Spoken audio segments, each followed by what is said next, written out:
우리가 그동안 에베소서 말씀을 쭉 보아왔습니다.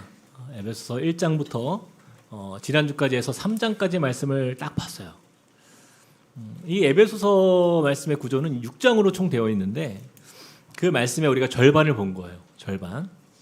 근데 이 에베소서의 말씀의 이 구조는 굉장히 심플합니다.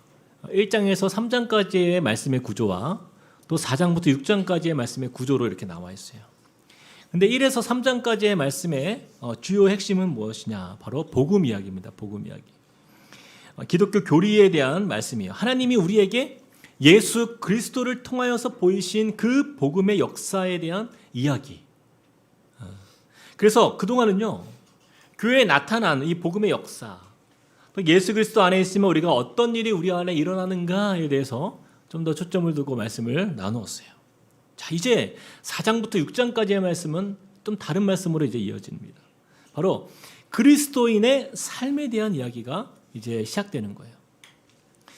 그래서 오늘부터 보게 되는 4장에서 6장까지의 말씀은요, 그리스도인의 삶에 대한 구체적인 실천에 대한 말씀이 이제 본격적으로 시작이 됩니다. 다시 말하면 우리가 복음 안에서 거듭난 그 하나님의 사람으로 우리가 세워졌다고 한다면 이제는 그러면 어떻게 살아야 하는가? 그렇다면 우리는 세상 가운데서 어떻게 그 그리스도 안에 거하는 인생으로 우리는 세상을 살아가야 하는가에 대한 부분을 말씀하고 있는 것이죠. 그래서 1절 말씀을 우리 같이 한번 읽어볼까요? 1절 시작. 그러므로 주 안에서 갇힌 내가 너희를 권하노니 너희가 부르심을 받은 일에 합당하게 행하여. 1절 말씀을 보면은 그 시작이요, 그러므로라고 이렇게 시작하고 있어요. 그러므로. 왜 그렇습니까? 앞에서 보았던 1에서 3장까지의 말씀을 기초로 해서 앞서 하나님께서 우리에게 그 복음의 핵심, 바로 그 예수 그리스도께서 우리에게 보이신 그 풍성한 은혜들을 우리에게 부어주셨기 때문에, 그런 존재가 우리가 되었기 때문에 이제 그러므로 그리스도인은 이러한 삶을 살아야 된다는 거예요. 자, 4장부터 6장까지의 말씀. 그래서 이제 우리가 보게 될 말씀이 바로 그리스도인의 삶에 대한 실천에 대한 이야기입니다. 근데 1절에 보니까 이렇게 이야기하고 있어요. 그러므로 주 안에서 갇힌 내가 너희를 권하노니 너희가 부르심을 받은 일에 합당하게 행하라 라고 이렇게 말씀하고 있어요. 즉 너희가 부르심 받은 일에 맞게 사는 삶, 그렇게 그리스도인답게 사는 삶, 그것에 대해서 너희가 집중해서 하나님의 사람으로 살라라고 이렇게 말씀하고 있어요. 그러면 과연 어떻게 살아야 하는가? 그리스도인답게 사는 삶은 과연 무엇인가라는 것이 이제 나오게 되는 거죠. 2절부터 3절까지를 같이 한번 읽어보겠습니다. 2절부터 3절 시작. 모든 겸손과 온유로 하고 오래 참음으로 사랑 가운데서 서로 용납하고 평안에 매는 줄로 성령이 하나 되게 하신 것을 힘써 지키라. 그리스도인으로 부름받은 저와 여러분이 가장 먼저 행해야 하는 그리스도인의 삶의 지침, 그 첫째가 무엇이라고요? 바로 하나 되는 것이라는 거예요. 하나 되는 것.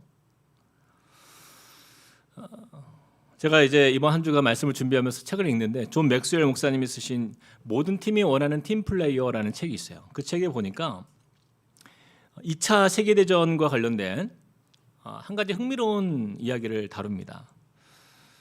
전쟁이 한창이었던 그 1944년에 역사적으로 이전과 또 이후에도 다시 일어나지 않을 만한 그러한 아주 놀라운 사건이 하나 일어나게 돼요.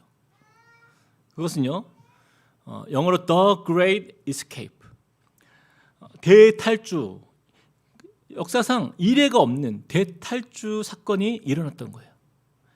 2차 세계대전 당시에 그 베를린에서 남동쪽으로 한 100마일 정도 떨어진 곳에서 나치 포로 수용소가 있었어요. 굉장히 큰 나치 포로 수용소입니다. 거기에는 연합군들이 포로가 된 연합군들이 거기에 다 수용소에 이제 있었는데 무려 10,000명 이상이 그 수용소 안에 갇혀 있었다라는 거죠. 그런데 그 수용소 내에서 그 한 핵심 그룹이 이제 탈출을 결의합니다. 그래서 목표를 세워요. 우리의 목표는 이 탈출 계획을 우리가 잘 준비해서 1년 후에 250명의 이상의 포로가 탈출하는 것, 그것을 목표로 삼고 계획을 세우기 시작했어요. 근데 여러분 이것이 얼마나 그 위험한 계획이었는지, 그 독일 이 포로 수용소에서 사람이 탈출하는 게 굉장히 이례적이었어요. 거의 없는 일이었어요. 그런데 그 많은 사람이 탈출한다, 이것은요 굉장히 불가능한 일인 것이었죠. 우선 포로들 한 사람이라도요 배신하는 일이 없어야 됩니다. 또 최고의 협력과 신뢰를 바탕으로 이 일이 진행이 되어야만 했던 것이에요. 그렇게 그들은요 땅굴을 파고 그 땅굴을 들키지 않게 숨기는 것, 굉장히 어려운 일이었어요. 그럼에도 불구하고 그들은 그 계획을 실행에 옮기기로 하고 그 일을 준비하고 시작하게 됐어요. 포로들은요 함께 땅굴을 설계합니다. 그리고 파기 시작합니다. 그리고 자신의 침대에서 가져온 그 나무 받침대로 그 안에 돌들을, 그 굴을 다 받쳐야 됐고요. 파낸 흙을 처리하기 위해서는요 손수레도 직접 만들어야 됐고 솔로도 만들어야 됐어요. 심지어 빛이 없는 그 좁은 통로, 그 땅굴 안에 빛이 필요했기 때문에 전기등까지 설치할 만큼 도저히 믿기지 않는 작업들이 진행이 됩니다. 근데 제가 이제 그 책을 보면서 놀랐던 게 무엇이냐면, 그 땅굴을 파기 위해서 소모된 도구가요 실로 엄청납니다. 이 일을 위해서요 무려 600여 명이 그 일을 도왔다고 그래요. 600여 명이 포로 수용소 안에서. 거기서 소모된 도구가 이렇습니다. 침대 널빤지가 4,000개가 동원이 되었고, 작은 강목이 1,370개, 담요가 1,699개, 긴 탁자가 52개, 칼이 1,219개, 삽이 30개, 로프가 182m, 전선은 300m 이렇게 사용되었다는 거예요. 그 밖에도 땅굴에 필요한 모든 그 물자들을 찾고 훔치는 데에만 포로 한 부대 이상이 동원이 되었다는 거예요. 너무 신기한 거예요. 이 많은 장비들을 도대체 어디서 어떻게 구했을까?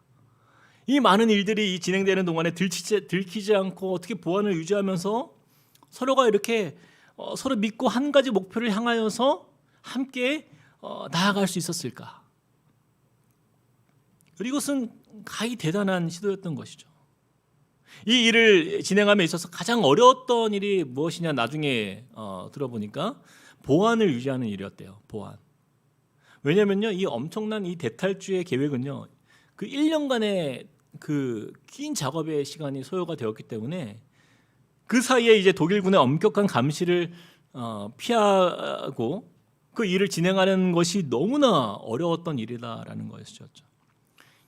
특히 독일군 안에는요 탈출을 하기 위해서 그 포로들이 별의별 짓을 다 하기 때문에 그 감시하는 그 여러 사람들 중에서 탈출 감지에 전문화된, 흔히 그들 말로는 이제 쪽제비라 불리는 전문 간수들이 있었대요.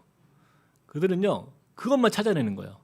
탈출하는 어떤 낌새가 있는가 없는가 이것만 찾아내는 간수가 있었대요.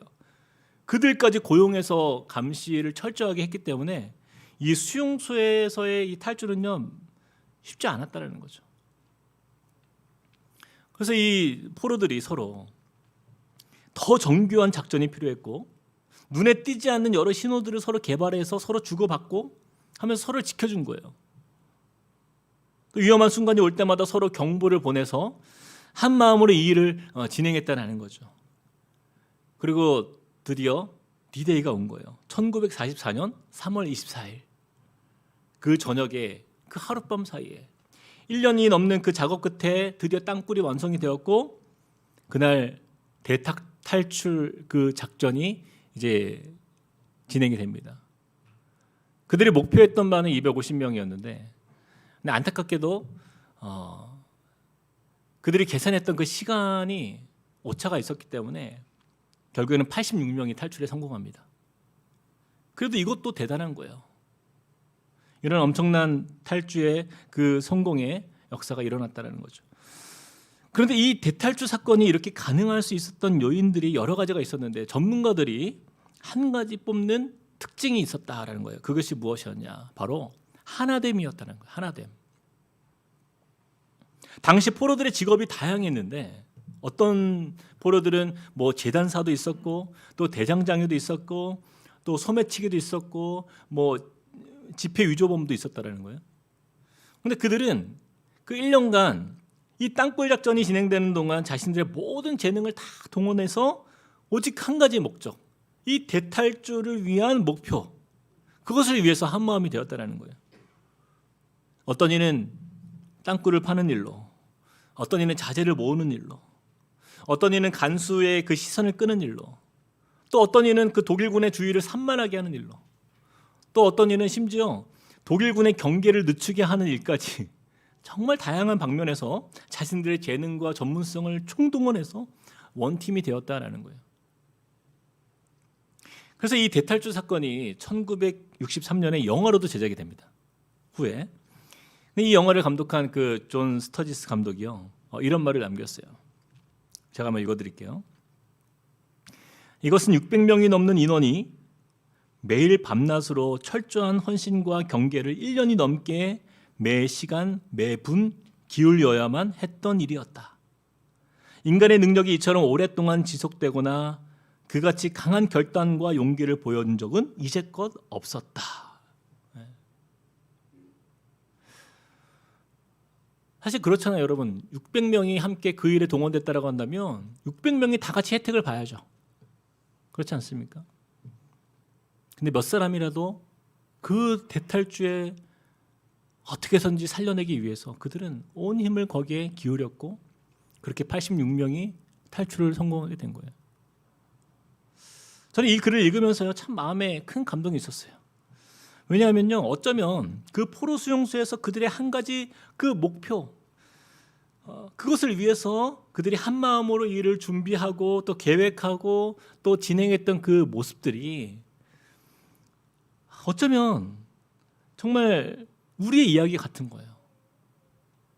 저는 너무나 공감이 되었던 부분이, 우리 함께 꿈꾸는 교회가 개척되는 동안에 우리 교회에 있었던 그 스토리와 참으로 많은 부분 비슷하다라는 생각을 제가 했습니다. 처음에 이제 1만 성도 파송운동이라는 큰 대업이 우리 가운데 과업이 주어졌고 이를 위해서 오랫동안 기도했는데, 이제 작년 말부터 이제 본격적으로 이제 개척이 시작될 때까지 한 1년의 그 시간이 굉장히 참 긴박하게 이루어졌던 시간들이 있었어요. 처음에 이것을 위해서 시작하는데 준비하는데 너무나 막막한 거예요.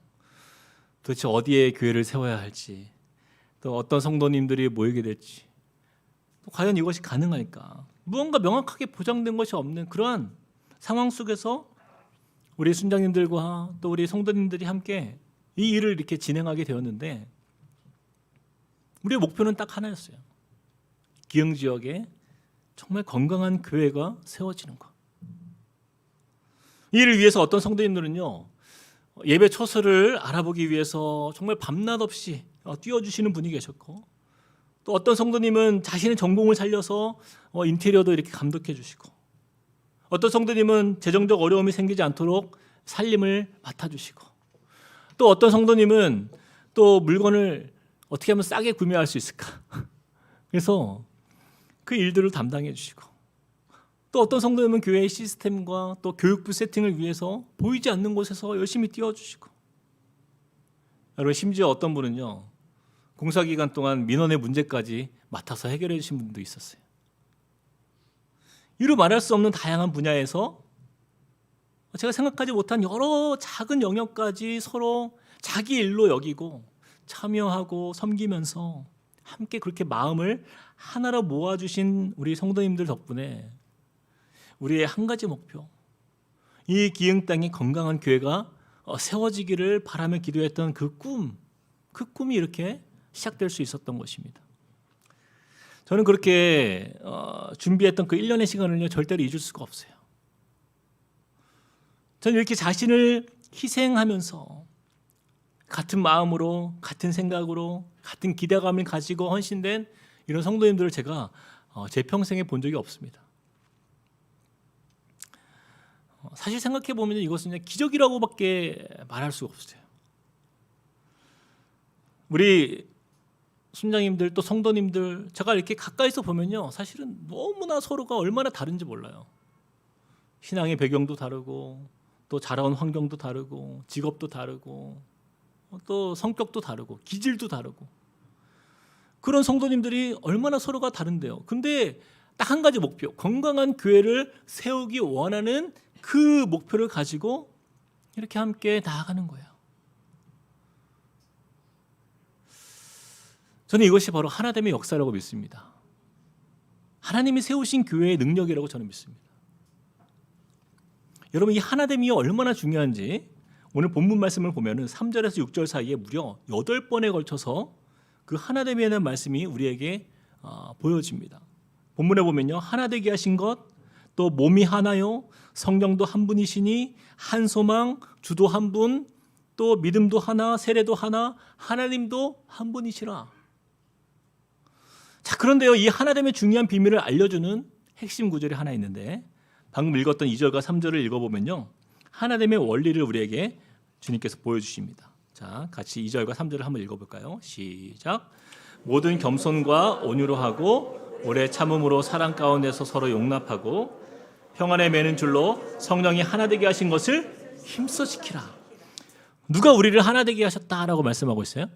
성령께서 하나 되게 하셨다. 이것은 사람이 이루는 것이 아니라는 거예요. 사람의 힘으로 우리가 하나 되는 것이 아니다라는 거예요. 여러분, 사람의 힘으로 하나 되는 것은요, 아주 일시적이에요. 아까 우리가 나누었던 그 The Great Escape, 좀 그 포로수용소에서의 그 대탈주의 사건에서도 그들이 하나 된 이유는요, 탈출하는 것이 목적이었어요. 그들이 살기 위해서 마음을 하나로 모아서 대탈주를 시도했던 것이죠. 그런데 그 대탈주 이후에는 어때요? 그때부터는 각자 자기 길을 떠나는 거예요. 더 이상 하나됨이 필요가 없는 거예요. 자신들의 유익을 위해서 그 한 가지 목적, 탈출을 위한 그 목적에 그 성취된 이상 더 이상 하나됨의 이유는 이제는 이유가 사라진 것이죠. 그러나 교회는 다릅니다. 사람들이 만난 하나됨과는 차원이 달라요. 누가 우리를 하나 되게 하셨기 때문입니까? 성령께서 저와 여러분을 하나로 이루셨기 때문이에요. 그래서 우리는 보이지 않는 끈으로 그렇게 하나로 서로 묶여 있다라는 것입니다. 이 3절에 보니까요, 이렇게 말씀하고 있어요. 평안에 매는 줄로 우리를 하나 되게 하셨다. 여러분, 우리 몸을 보면요, 지금 줄로 묶여 있다는 사실 여러분 잘 모르시죠? 묶여 있습니다. 물론 이 비유를 들어서 표현했지만 저와 여러분이 하나 되게 하기 위해서 성령께서 평안에 매는 줄로 우리를 묶어 주셨다라는 거예요. 요즘에는 좀 그런 일이 거의 없는데 제가 대학교 다닐 때만 해도 집합이 정말 많았어요. 집합. 제가 전공한 학과는 그런 게 별로 없었는데 제가 이제 예체능 대학교, 그러니까 단과가, 그렇죠? 단대가 예체능 단대여다 보니까 그 안에 체육학과가 저희 옆에 있었어요. 근데 그들을 보면요, 너무나 안타까워요. 정말 뭐 일주일에 한 번은 집합이에요. 꼭 선배들이 얼마나 기합을 많이 주던지, 한 번은 그 비가 엄청나게 많이 내리는데도 막 다 어딜 막 뛰어가요. 보니까 집합이라고 여자 남자 할 것 없이 다 모이는 거예요. 나중에 이제 학년이 좀 올라가서 선배가 되어 가서 체육과에 친구가 하나 있어가지고 물어봤어요. 도대체 너네는 왜 이렇게 집합을 자주 하냐 물어보니까 이런 대답을 하더라고요. 야, 그래야 우리 과가 한 마음이 될 수 있는 거야. 그러는 거예요. 너무 안타까웠습니다. 물론 선배들의 의도는 뭐 그럴지 모르겠지만 당하는 후배들은 뭡니까 이게? 그런 식으로 하나로 마음이 모아질 수 있나요? 여러분, 평안에 매는 줄로 하나가 되는 것이 아니라 그냥 매로 하나가 되는 거잖아요. 이런 모습은요, 자유를 박탈하는 결박인 거죠. 그렇죠? 몸과 마음에 큰 상처를 주는 억지스러운 하나됨인 것이에요. 근데 여러분, 이 성경에서 말씀하는 평안에 매는 줄은요, 굉장히 역설적인 표현이에요. 줄로 매인다라는 것은 여러분 불편한 일입니다. 불편한 일이에요. 내 자유를 빼앗기는 것 같은 그런 불편한 마음이 들어요. 그런데 오히려 그 안에 있을 때, 즉 신앙 공동체 안에 있을 때, 그 매여 있을 때, 그 안에서 하나됨을 이룰 때 오히려 그것이 우리에게 평안을 준다라는 거예요. 그래서 사도 바울은요, 그리스도 안에서 하나됨의 공동체는 그 전제 조건이 무엇이냐? 바로 평안이다라고 말씀하고 있어요. 우리의 자유를 박탈하는 결박이 아니라 이 평안에 매는 줄로 하나가 되는 것은 그리스도 안에서 이루는 거룩한 행복의 결속이다라는 거예요. 한번 저를 한번 따라서 한번 읽어볼까요? 하나됨은 그리스도 안에서 이루는 거룩한 행복의 결속이다. 사랑하는 여러분, 제가 수시로 다락방 모임에 대해서 이야기를 하는 이유는 여기에 있어요. 여러분, 일주일에 바쁘고 분주한 우리의 일상에서 우리가 다락방 모임을 참여하는 것은요, 쉽지가 않습니다.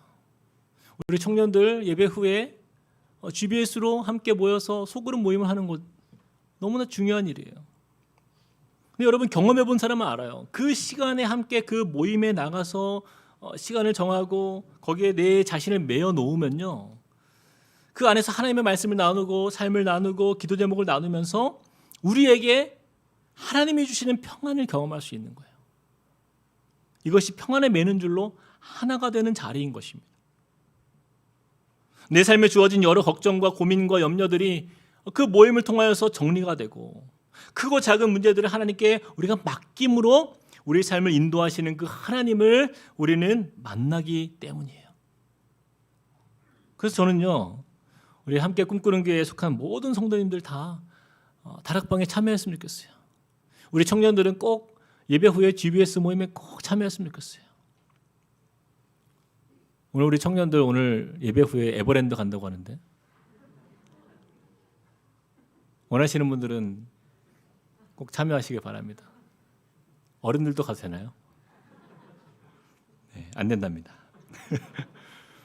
여러분 생각해 보세요. 우리는요 모두 메인 존재예요. 생각해 보면 세상에 어떤 이는 술에 매여 있고, 또 어떤 이는 게임에 매여 있고, 어떤 이는 음란물에 매여 있고, 어떤 이는 돈과 성공에 매여 있고. 여러분 혼자서 있다라고 생각, 혼자서 살아가는 우리의 인생을 잘 보면요, 선한 게 없어요. 선한 게 없어요. 믿음의 공동체 안에 있을 때, 그때 우리는요 하나님의 선하심을 우리 안에 경험할 수 있는 거예요. 세상 그 어떤 곳에서요 참 평안은 없습니다. 모두 지나보면 너무 허무한 것들 뿐이에요. 제가 아는 한 집사님은 저랑 예전에 같이 이렇게 식사하면서 이야기를 나누는데 너무 인생에 후회가 되는 게 있대요. 그게 무엇이었냐면 청년 때 자기가 술에 빠져 살았대요. 그렇게 30대 40대를 보낸 거예요. 술로 살았어요. 술로. 자기가 어떠한 일의 실패 경험을 통해서 그게 계기가 돼가지고 술을 마시기 시작했는데 그 술에 완전히 빠져서 10년 이상을 그냥 술에 완전히 찌들어 살았어요. 근데 그 결과가 너무너무 허무하다는 거예요. 그런데 너무 안타까운 게 뭐냐면 그 후유증입니다. 여러분, 후유증. 그분에게 이가 없어요. 다 빠진 거예요. 술이 그렇게 무서운 거예요. 술을 그렇게 많이 마셨더니 그 잇몸이 다 주저앉아가지고 그냥 생리를 다 뽑아야 된 거예요. 그러면서 그 시간들 너무나 후회된다는 거예요. 그러면서 그 집사님이 하시는 얘기가, 나를 좀 빨리 이 믿음의 공동체 안에 이렇게 참여할 수 있는 기회를 줬다라고 한다면 자기가 이렇게 방황하지 않았을 텐데, 세상 가운데 혼자 있지 않았을 텐데, 지금이라도 주님 앞에 나와서 믿음의 공동체 안에 있는 게 너무 감사하긴 하지만 그게 그렇게 안타깝다라는 거예요. 여러분, 오직 그리스도 안에서의 평안에 매는 줄로 그 믿음의 공동체 안에 우리가 머물 때에 우리는요 진짜 평안을 누리는 거예요. 그래서 사도 바울은 1절에 자신을 이렇게 소개합니다. 1절 우리 같이 한번 읽어볼까요? 앞부분 시작. 그러므로 주 안에서 갇힌 내가 너희를 권하노니. 사도 바울은요 자신이 메인자라고 소개하고 있어요. 그는 항상 자신이 예수님께 매여 있는 존재임을 자랑합니다. 오늘도 주 안에서 갇힌 내가 이렇게 소개하고 있죠. 주 안에서 갇힌 내가. 빌립보서에서는요 자신이 자유임에도 불구하고 자신을 그리스도 예수의 종이다라고 이렇게 표현해요. 또 로마서에서는요, 자신을 이렇게 소개합니다. 예수 그리스도의 종대 바울은. 자신의 자유를요, 누구에게 맡기고 살아가고 있는 거예요? 바로 예수님께 맡긴 삶. 사도 바울은 자신의 경험해 보니까 주 안에서 매인 인생이 가장 자유한 인생이구나라는 것을 깨달은 거예요. 그래서 그는요, 우리에게 이렇게 권면합니다. 믿음의 공동체 안에서 누리는 그 평안의 은혜를 놓치지 마십시오.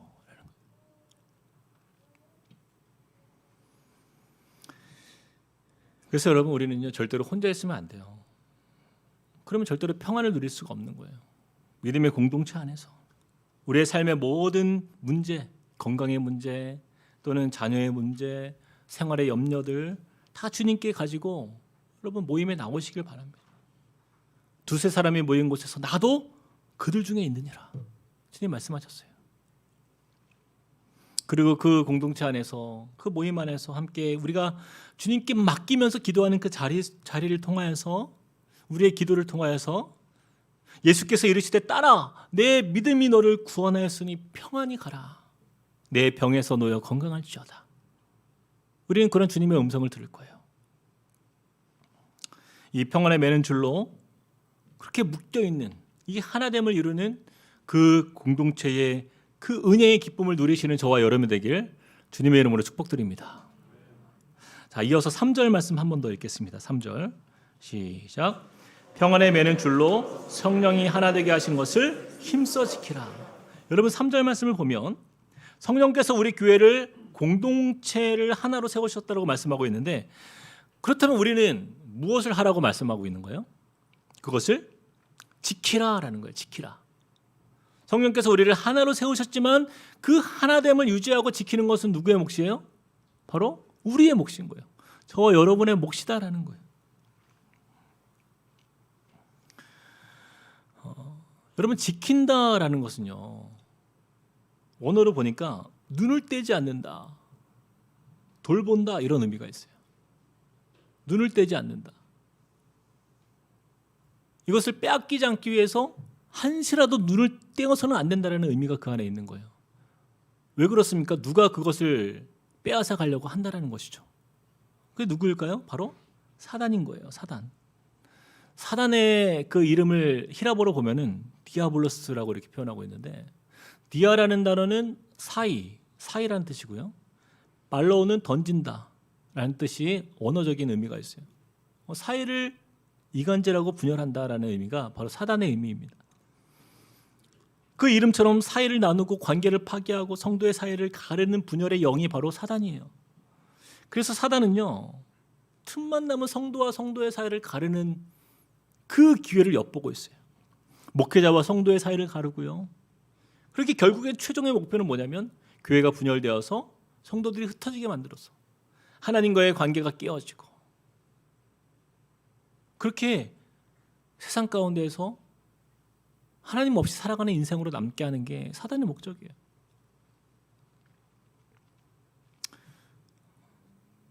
그래서 누구라도 상관없이 저 여러분 사이에서 우리를 충동질해서 우리 교회를 나누고 분열하고 흩어뜨리기 위해서 애를 쓴다라는 것이죠. 저는요, 그런 교회들을 참 많이 봤어요. 원해서 보는 게 아니라 그냥 그런 일들이 주위에 가끔씩 일어나요. 제가 미국에서 공부할 때 어떤 한 이민교회는요, 성도들이 이렇게 분열이 일어나가지고 싸우게 되었는데, 얼마나 다툼이 심했던지 그 경찰차가 4대가 출동해가지고 그 분열을 이렇게 중재하는 것을 봤어요. 그리고 나서는 그 싸운 그 분열된 그 성도들이 한 무리는 1층에서 목사님을 모시고 예배를 드리고 있고, 한 무리는 2층에서 같은 시간에 다른 목사님을 모시고 또 예배를 드리고 있고. 이게 뭡니까 그게, 그렇죠? 우리는 성령께서 주신 이 하나됨의 공동체를 어떻게 우리가 지켜야 하는가 늘 고민해야 돼요. 그런데 감사하게도 그것을 힘써 지킬 수 있는 방법을 오늘 말씀을 통해서 우리에게 주십니다. 우리 2절을 같이 한번 읽어볼까요? 2절 함께 읽겠습니다. 시작. 모든 겸손과 온유로 하고 오래 참음으로 사랑 가운데서 서로 용납하고. 2절의 말씀을 보니까요, 우리가 우리 성령께서 하나 되게 하신 우리 교회 공동체 안에 사단에게 틈을 주지 않는 방법이 무엇이냐? 바로 그것은 우리가 어떻게 할 때요? 모든 겸손과 온유로 하고 또한 오래 참음과 사랑으로 서로 용납할 때 가능하다라는 거예요. 여러분 이것은요 어떤 우리가 뭐 세상적으로 볼 때에 어떤 뭐 우리가 좀 더 미덕이 있고 뭐 인간적인 매너가 있고 뭐 인품이 좀 좋은 그 정도의 수준을 이야기하는 게 아니에요. 굉장히 적극적인 성도의 삶에서 나타나는 성령의 열매를 이야기하는 겁니다. 그래서 갈라디아서 5장 22절하고 23절을 우리 같이 한번 읽어볼까요? 함께 읽겠습니다. 시작. 오직 성령의 열매는 사랑과 희락과 화평과 오래 참음과 자비와 양선과 충성과 온유와 절제니 이 같은 것을 금지할 법이 없느니라. 아멘. 여러분 사단의 공격으로부터 하나됨을 지키는 비결은요 우리가 그냥 뭐 노심초사 그래 사단의 공격이 올까봐 두려워서 우리가 이렇게 방어적으로 있는 그 정도가 아니라 그런 소극적인 모습이 아니라 우리 삶에서 우리 공동체 안에서 성도들 사이에 적극적으로 이 성령의 열매를 맺어가는 자리로 나아가는 거예요. 바로 그때 그 열매들로 인해서 교회는요 하나가 된다라는 거예요. 그 하나됨을 지켜 나아간다라는 거예요. 그래서 그 풍성한 열매들로 인해서 성도들과의 관계가 회복이 되고 성도들과의 그 관계 안에서 서로가 감동을 받고 어떤 오해의 요지가 사라지고 마치 추운 겨울과 같은 그런 이 시대 속에서 사랑의 온기가 가득한 따뜻한 아름다운 사랑 공동체로 우리가 세워질 수 있다는 거예요. 그래서요 하나됨을 힘써 지키는 것은 가만히 있는다고 이루어지는 것이 아니다라는 거예요. 성령의 열매를 향하여서 우리가 날마다 그것을 이루기 위해서 힘써 나아갈 때 가능하다라는 것입니다. 이처럼 저와 여러분이 우리 교회 공동체 안에서 성령의 열매를 맺기 위해서 우리 각자 모든 노력과 우리의 수고와 헌신과 희생을 감내하면서 아낌없이 그것을 베풀고 나눌 때 비로소 우리는 함께 꿈꾸는 교회는요 그 분열을 조장하는 사단에게 틈을 주지 않고 성령이 하나 되게 하신 것을 힘써 지킬 수 있는 교회가 될 줄로 믿으시길 축복합니다. 이런 의미에서 제 인생에 잊을 수 없는 하나의 추억이 있어요. 제가 신학교에 가기 전에 제가 직장 다닐 때였는데 제가 회사 일로 이제 정읍 지역에 있는 회사에 제가 머물고 있었을 때였어요. 근데 어느 날 저에게 연락이 왔어요. 정읍 지역에 15개의 교회의 청년들이 함께 연합해서 이 정읍에 침체되어 있는 우리 청년들 또 교회들 작은 교회들이거든요. 우리가 함께 소망을 이루기 위해서 또 예배 부흥을 이루기 위해서 그들이 함께 모였다라는 거예요. 그래서 모여보니까 한 150명 정도 이렇게 모였는데 그 청년들이 그런 선한 마음을 가지고 함께 모였는데 우리를 이끌어줄 리더가 필요하다. 저한테 연락이 왔어요. 리더로 서달라고. 저는 아무 자격도 없고 사실은 뭐 그 지역 사람도 아니잖아요. 그러니까 너무 뭐 여러 가지 면에서 어려움을 이야기했는데 결국에는 섬기게 되었습니다. 그래서 이제 생명물가라는 이제 예배 선교팀이 이제 시작이 되었어요.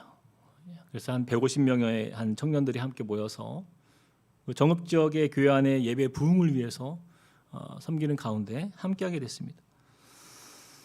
근데 그 일들을 진행하면서 우리 청년들이 함께 모이니까 함께 기도하니까 막 꿈이 생기는 거예요. 막 기대감이 생기는 거예요. 무언가 해보고 싶은 거예요. 그래서 어떤 큰 프로젝트 하나를 이렇게 준비하게 되었어요.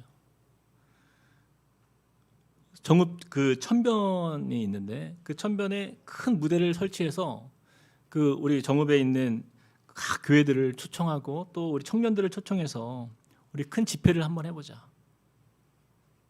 그렇게 꿈을 꾸면서 진행을 하게 되었는데 여기에 필요한 예산이 문제였습니다.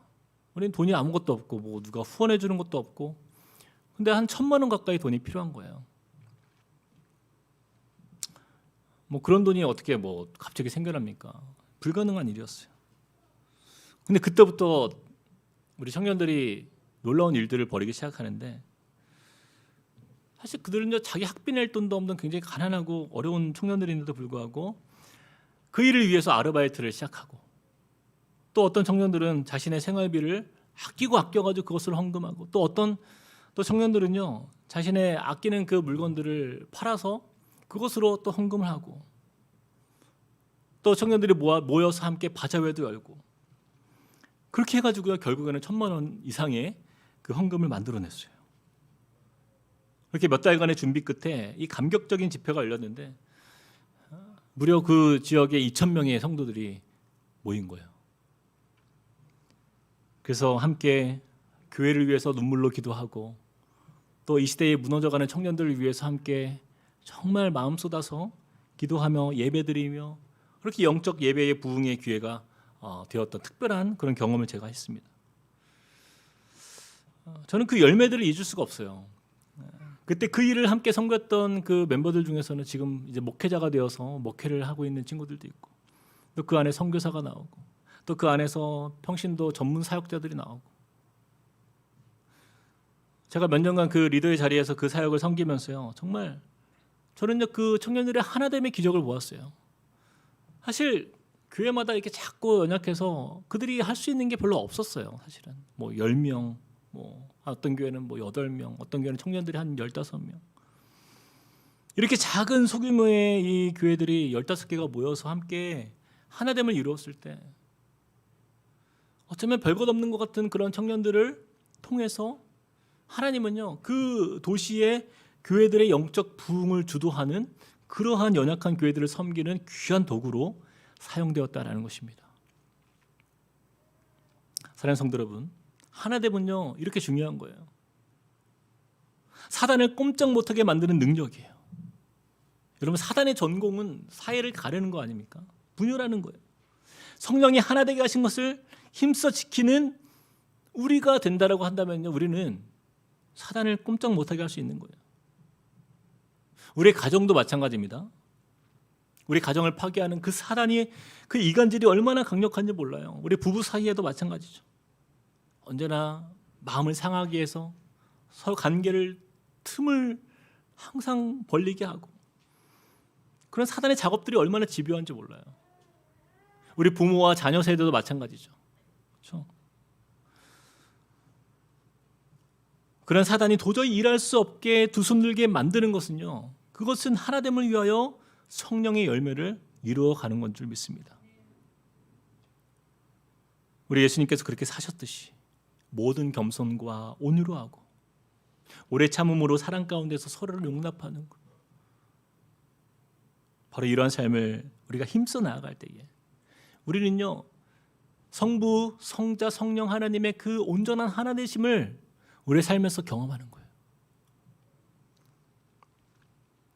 그리스도 안에서 하나됨은요, 결코 그냥 이루어지지 않습니다. 우리의 의지, 감정, 이성, 육체적인, 또 우리 전인격적인 노력과 기도가 없이는 그것은 불가능한 일이에요. 그래서 우리의 모든 삶을 다해서, 우리는 서로 문화가 다르고 기질과 다르고 개성이 다른 우리가 모였지만 그 다양함을 가지고 성령의 열매로 우리가 나아가는 그 자리마다 우리 주님께서 예비하신 그 풍성한 하나됨의 역사를 우리는 보게 될 줄로 믿습니다. 저는 우리 함께 꿈꾸는 교회가 이 일을 위해서 힘써 믿음으로 나아가시는 그런 은혜로운 공동체가 되시길 주님의 이름으로 축복드립니다. 우리 시간에 같이 한번 기도하겠습니다. 오늘 주신 말씀을 기억하면서 우리 이 찬양 함께 드렸으면 좋겠어요. 여기에 모인 우리 주의 은총 받은 자여라. 주께서 이 자리에 함께 계심을 아노라. 주님이 우리를 불러주셨죠. 그 부르심에 합당한 삶을 살아가는 가장 첫 번째 그것은 하나됨이라고 했어요. 그 하나됨을 향하여서 하나님, 내가 주님 앞에 그 믿음을 드립니다. 우리의 삶을 드립니다. 우리 같이 한번 고백하면서 우리 찬양으로 나아가시겠습니다.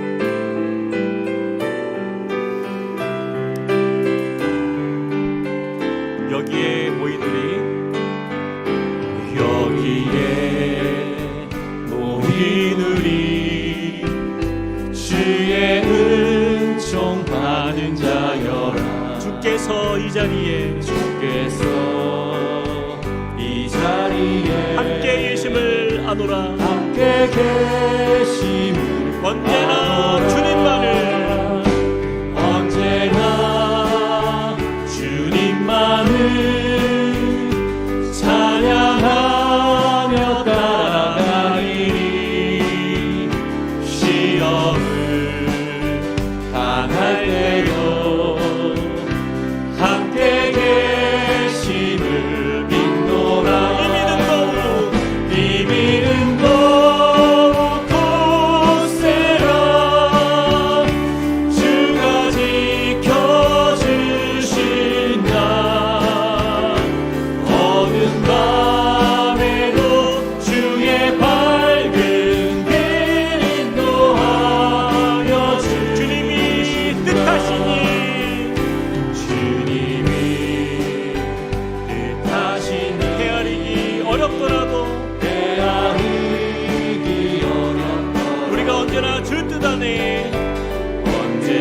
시간에 기도할 때에 여러분 우리가 들은 말씀을 우리의 마음에 새기면서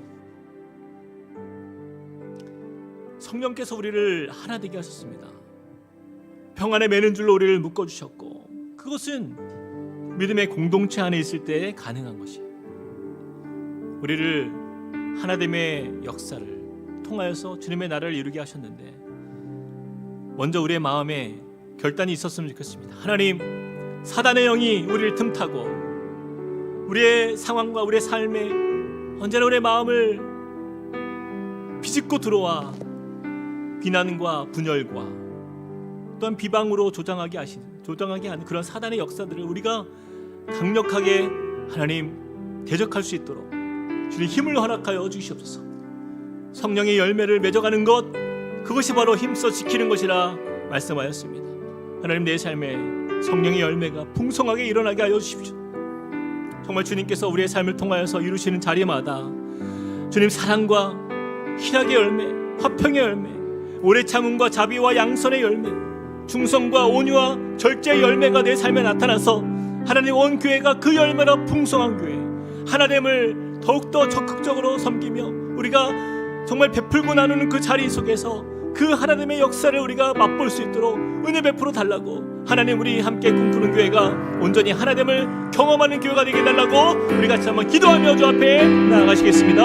사랑과 은혜 하나님, 주님의 은혜를 우리가 사모하며 나아갑니다. 하나님, 우리를 통하여서 주님의 나라를 보기 원합니다. 하나님이 세우신 교회가 하나님 건강하게 믿음으로 사는 것은 하나님 우리가 하나님을 경험하는 것이라고 말씀했습니다. 하나님 성령의 열매는 사랑의 열매라고, 하나님의 참음의 열매라고, 우리의 자비와 양선, 성과 하나님 이러한 성령의 열매들을 우리 살면서 아름답게 일어나게 할 수 있고 그 열매를 통하여서 우리 모두가 주 안에서 풍성한 하나님 복된 교회가 되게 하여 주시옵소서.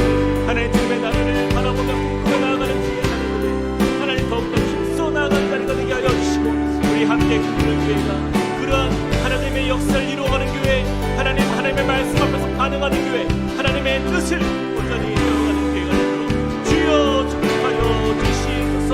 하나님 우리 가운데 놀라운 주님의 역사도 하나님 이루어가는 하나님 더욱더 주님의 마음이 우리 가운데 무엇이 하여 주시옵소서. 각 곳마다 우리 다락방과 GPS와 신이와 하나님 각 구서마다 또 하나님의 열매가 나타나게 하여 주시옵소서. 하나님 주님의 역사 속에서 하나님 믿음으로 전하여 주시옵소서. 이어서 한 번 더 같이 한번 기도하겠습니다. 우리 가정을 위해서 우리 같이 한번 기도할 때에 하나님, 우리 가정이 하나님 그러한 가정이 되게 하여 주십시오. 정말 세상은 아픔과 깨어짐과 상처와 어쩌면 가장 가까이 있는 우리 가족들조차 하나님을 이루는 것이 가장 어려운 세대가 되었는데, 주님 우리 마음에 겸손과 온유로 채워주시사 오래 참음과 사랑 가운데 서로 용납하는 것, 그것이 주님의 말씀이라면 하나님 내가 그렇게 살길 원합니다. 나의 배우자를 내가 품길 원합니다. 우리 자녀들 다 이해할 수 없지만 그들을 내가 마음에 용납하며 하나님 내 마음 가운데 그들을 품게 하여 주십시오. 우리 부모님 하나님께서 기억하여 주시고 하나님 우리 마음에 있는 모든 벽들이 허물어지는 시간 되게 하여 주십시오.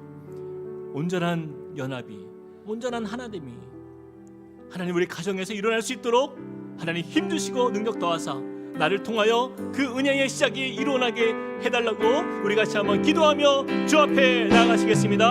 사랑의 하나님 주님을 믿습니다. 하나님 역사하시는 주님을 바라봅니다. 하나님 우리 가운데 주님의 능력으로 하나님의 크신 은혜로 하나님 우리의 가정 가운데로 놀라운 주여 아름다운 연합, 아름다운 하나님이 하나님 우리 가운데 일어날 수 있도록 도와주시옵소서. 하나님 사단의 틈을 주지 않는 하나님 사단의 그 분열과 하나님 우리 아버지의 마음에 모든 비난의 하나님 물리치게 하여 주시고 주님 말씀으로 우리가 함께 하나님을 이루어가는 복된 교회가 되게 하여 주시옵소서. 하나님 함께 그 나라를 꿈꾸며 함께 그 빛을 향하여 나아가게 하여 주시옵소서. 하나님 우리를 통하여서 주님이 하나님 세상 가운데 아름다운 주님의 영상이 나타나는 그런 복된 가정으로 하나님 되어질 수 있습니다. 주님 우리 가운데 놀라운 주님의 역사로 하나님 우리의 가정들을 하나님 기억하여 주시고 인도하여 주시옵소서. 하나님 말씀으로 하나님의 그 은혜 안에서 하나님 그렇게 헌신된 주의 백성들이 나가는 자리마다 하나님의 아름다움의 그 하나님 우리의 삶에서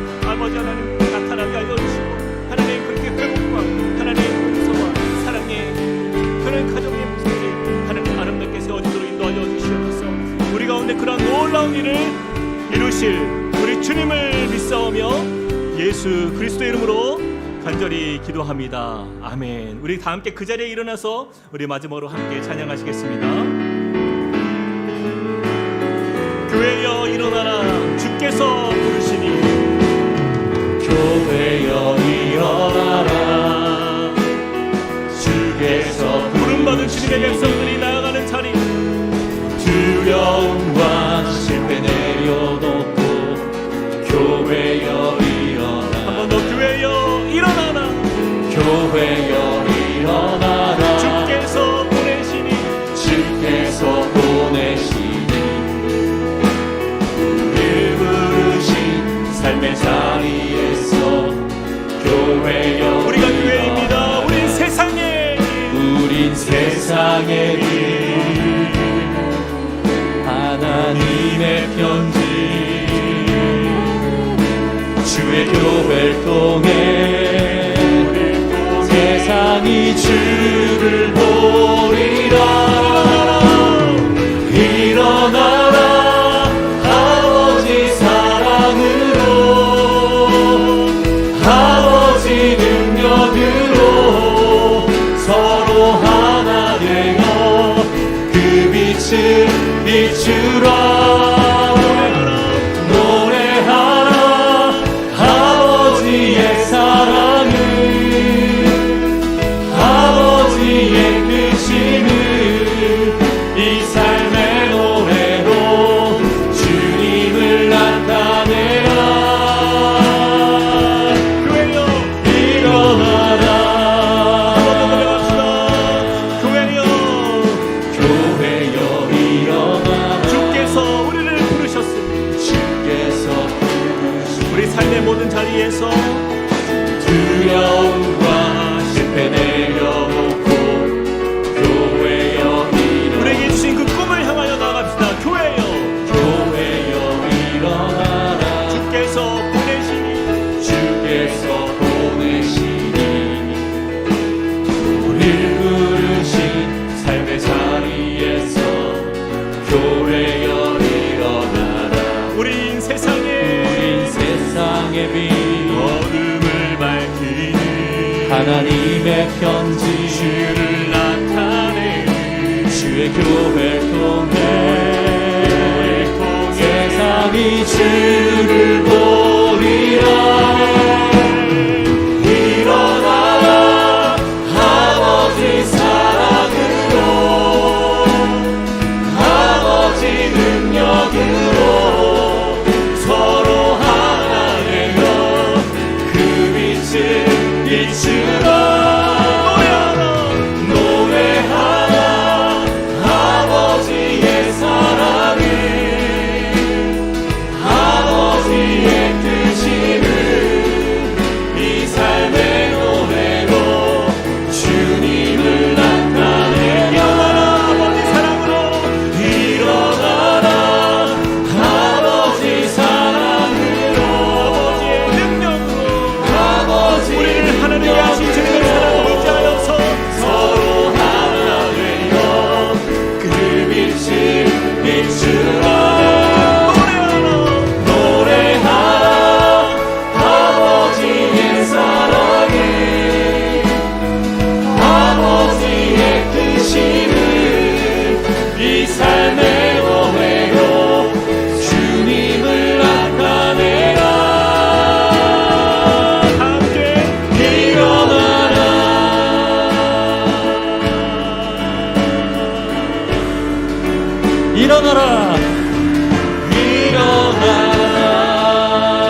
우리를 하나로 그리스도 주님께 영광과 찬양의 박수를 올립시다. 할렐루야. 주님 찬양합니다.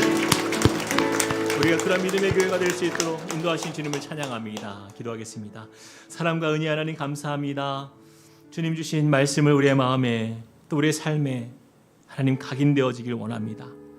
주님께서 우리를 부르셨고 그 부르심에 합당한 삶을 사는 것 가장 먼저 그것은 하나됨이라 말씀했습니다. 하나님 그 하나됨의 삶이 우리의 연약한 우리의 부족한 우리의 모습을 통하여서 주님 드러나게 하시고 나타나게 하시고 증거될 수 있도록 인도하여 주시옵소서. 이 일을 위하여 성령의 열매를 맺어가는 삶이 되게 하여 주시사 우리 교회 공동체와 또 다락방과 소그룹과 또 우리 각 모임들, 부서들, 모임들 속에서도 하나님 그 하나됨의 역사를 통하여서 사단에게 틈을 주지 않는 교회, 함께 주님의 나라와 꿈을 이루어가는 복된 우리 교회가 될 수 있도록 축복하여 주시옵소서. 하나님, 그런 은혜로 각 가정에서 놀라운 회복의 역사가 나타나길 원합니다. 하나님, 부부가 더 서로 마음을 하나로 모으게 하여 주시고, 또 우리 자녀 세대와 우리 부모 세대가 한 마음이 되게 하여 주셔서 하나님, 분열로 가득한 이 세대 속에 하나님의 말씀 앞에서 천국을 이루어가는 하나님의 임재가 임하는 복된 가정들이 되도록 축복하여 주시옵소서. 이제는 우리 주 예수 그리스도의 은혜와 하나님 아버지의 크신 사랑과 성령님의 감동, 감화, 교통하심이 오늘 말씀을 통하여서 우리가 하나됨을 향하여 힘써 믿음으로 나아가며 그 일을 위하여 헌신되기로 작정하며 결단하는 주님의 백성들 머리 위에, 그리고 그 가정과 또 함께 꿈꾸는 교회 위에 이제로부터 영원토록 함께 하시기를 간절히 축원하옵나이다. 아멘.